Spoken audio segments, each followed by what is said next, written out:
નમસ્કાર. ચાલો આજે કંઈક મજાનું સમજીએ. આ જે 8051 માઇક્રોકન્ટ્રોલર છે એ એકદમ ક્લાસિક ચિપ છે.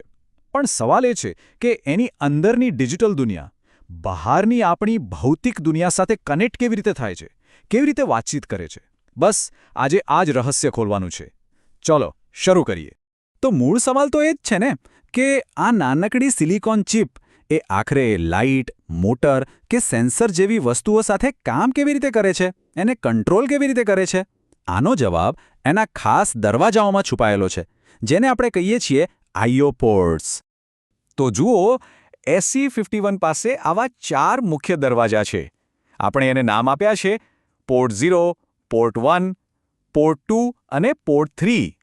હવે દરેક દરવાજામાં 8 નાની બારીઓ છે, જેને આપણે પિન કહીએ છીએ, એટલે કે 8 બીટનો પોર્ટ.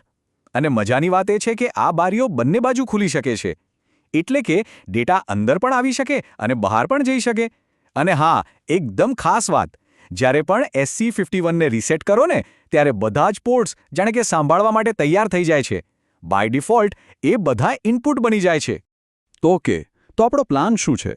બહુ સિમ્પલ. આપણે પહેલા પોર્ટ 1થી શરૂ કરીશું, જે એકદમ સીધો સાધો છે. પછી થોડા ઊંડા ઉતરીને પોર્ટ 0ને સમજીશું. ત્યાર પછી પોર્ટ 2 અને 3 શું ખાસ કામ કરે છે એ જોઈશું. અને છેલ્લે બધું ભેગું કરીને આખી વાતનો સાર લઈ લઈશું. ચાલો આગળ વધીએ. ચાલો, તો સૌથી પહેલા વાત કરીએ પોર્ટ 1ની. આને આપણે એકદમ બેઝિક અને સ્ટાન્ડર્ડ પોર્ટ કહી શકીએ. એમ સમજો કે આને સમજી લીધું તો બાકીના પોર્ટ સમજવાનો રસ્તો સાવ આસાન થઈ જશે. ઓકે, તો આ રહી પોર્ટ 1ની અંદરની સર્કિટ. હા, આ થોડી ડરાવણી લાગી શકે છે, પણ ચિંતા ના કરશો. આપણે આખી સર્કિટમાં નથી પડવું. આપણે ફક્ત 2 જ વસ્તુઓ પર ફોકસ કરવાનું છે. એક છે લેચ અને બીજો છે આંતરિક પુલ-અપ રેઝિસ્ટર. બસ આ 2 જ. તો સવાલ એ છે કે આ લેચ છે શું? એકદમ સિમ્પલ ભાષામાં કહું તો એ ઘરની લાઇટની સ્વિચ જેવું છે. સ્વિચ એકવાર પાડી દીધી પછી લાઇટ ચાલુ જ રહે જ્યાં સુધી આપણે એને બંધ ન કરીએ. બસ લેચ પણ આવું જ કામ કરે છે. એ એક બીટ એટલે કે 0 અથવા 1 ને પકડી રાખે છે. જ્યાં સુધી CPU એને બદલવાનો ઓર્ડર ના આપે ત્યાં સુધી એ એની જગ્યાએ જ રહેશે. હવે જુઓ આ કામ કેવી રીતે કરે છે. માની લો કે CPUને પિન પર 1 મોકલવો છે, તો એ શું કરશે? એ લેચમાં 1 લખશે. જેવું 1 લખાય એટલે એક નાનકડી ઇલેક્ટ્રોનિક સ્વિચ, જેને ફેટ કહેવાય છે, એ બંધ થઈ જાય છે.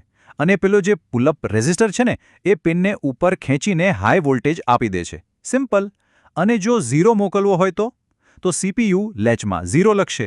આ વખતે પેલી ફેટ સ્વિચ ચાલુ થઈ જશે અને પિનને સીધી જ ગ્રાઉન્ડ સાથે કનેક્ટ કરી દેશે, એટલે વોલ્ટેજ થઈ ગયું 0. બસ આટલું જ છે. સારું, તો પોર્ટ 1 તો સમજાઈ ગયો.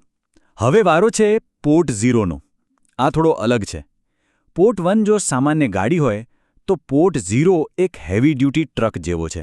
એને ખાસ અને ભારે કામો માટે બનાવવામાં આવ્યો છે. હવે જરા પોર્ટ 0ની સર્કિટ પર નજર નાખો. પોર્ટ 1ની સર્કિટ યાદ છે ને? બંનેને સરખાવો. કંઈક ગાયબ લાગે છે. બરાબર, અહીં પેલો આંતરિક પુલ-અપ રેઝિસ્ટર છે જ નહીં. આ જ સૌથી મોટો તફાવત છે. હવે જ્યારે આ આંતરિક પુલ-અપ રેઝિસ્ટર ના હોય તો એને ટેકનિકલ ભાષામાં ઓપન ડ્રેન કહેવાય છે. અને આમ સમજો, પોર્ટ 0 વોલ્ટેજને નીચે ખેંચીને 0 તો કરી શકે છે, પણ એ જાતે ઉપર ધક્કો મારીને 1 નથી કરી શકતો. એને 1 કરવા માટે બહારથી કોઈના ટેકાની જરૂર પડે છે. અને આ ટેકો કોણ આપે છે? એક બાહ્ય પુલ-અપ રેઝિસ્ટર, જે આપણે અલગથી જોડવો પડે. તો ટૂંકમાં port A ready to use જેવો છે. સામાન્ય કામો માટે એકદમ પરફેક્ટ. જ્યારે પોર્ટ 0 એ એક સ્પેશિયલિસ્ટ છે. એનો મુખ્ય ઉપયોગ એડ્રેસ અને ડેટા બસ તરીકે થાય છે. અને બહારથી રેઝિસ્ટર લગાવવાની જરૂરિયાત જ એને વધુ ફ્લેક્સિબલ અને પાવરફુલ બનાવે છે. ઓકે, પોર્ટ 0 અને 1ની વાત થઈ ગઈ. હવે બાકી રહ્યા પોર્ટ 2 અને 3. આ બંને પોર્ટ 8051ની ટીમમાં સ્પેશિયલ રોલ ભજવે છે. ચાલો જોઈએ શું. પોર્ટ 2ને આપણે પોર્ટ 0નો બેસ્ટ ફ્રેન્ડ અથવા હેલ્પર કહી શકીએ. જ્યારે પણ 8051ને કોઈ મોટી એક્સટર્નલ મેમરી સાથે કામ કરવું હોય, ત્યારે પોર્ટ 0 અને પોર્ટ 2 ટીમ બનાવીને કામ કરે છે. પોર્ટ 0 એડ્રેસનો નીચેનો ભાગ સંભાળે અને પોર્ટ 2 એડ્રેસનો ઉપરનો ભાગ સંભાળે. બંને સાથે મળીને આખું 16 બીટનું એડ્રેસ બનાવે છે. હવે જુઓ પોર્ટ 3ની સર્કિટ. આ તમને બિલકુલ પોર્ટ 1 જેવી જ લાગશે. આમાં પણ અંદર પુલઅપ રેઝિસ્ટર છે, પણ દેખાવ પર ન જતા પોર્ટ 3નો અસલી જાદુ એના સ્પેશિયલ પાવર્સમાં છે, એના વૈકલ્પિક કાર્યોમાં. પોર્ટ 3 એટલે 8051નો સ્વિસ આર્મી નાઇફ. કેમ? કારણ કે એની દરેક પિન પાસે એક જનરલ કામ તો છે જ, પણ સાથે સાથે એક સ્પેશિયલ કામ પણ છે. જેમ કે P3.0 અને P3.1 સિરિયલ કમ્યુનિકેશન માટે છે. P3.2 અને P3.3 એક્સટર્નલ ઇન્ટરપ્ટ માટે છે. મતલબ કે બહારથી કોઈ સિગ્નલ આવે તો માઇક્રોકન્ટ્રોલર તરત જ એક્શન લઈ શકે. ટાઈમર, મેમરી રીડ રાઇટ આ બધું જ પોર્ટ 3 સંભાળી શકે છે. ખરેખર એક મલ્ટીટાસ્કર છે. તો ચાલો અત્યાર સુધી જે પણ સમજ્યા એને ફટાફટ રિવાઇઝ કરી લઈએ. દરેક પોર્ટને એક ઓળખ આપી દઈએ જેથી એ હંમેશા યાદ રહે. તો આ છે 4 અલગ અલગ વ્યક્તિત્વ. પોર્ટ 1 આપણો સિમ્પલ અને ભરોસાપાત્ર સાથી, જે રોજિંદા કામ માટે બેસ્ટ છે. પોર્ટ 0 એકદમ પાવરફુલ વર્કહોર્સ, જે એડ્રેસ અને ડેટાનું ભારે કામ ઉપાડે છે. પોર્ટ 2 પોર્ટ 0નો વફાદાર મદદગાર. અને પોર્ટ 3 આપણો મલ્ટી ટેલેન્ટેડ નિષ્ણાત, જેની પાસે દરેક ખાસ કામ માટે એક ટૂલ છે.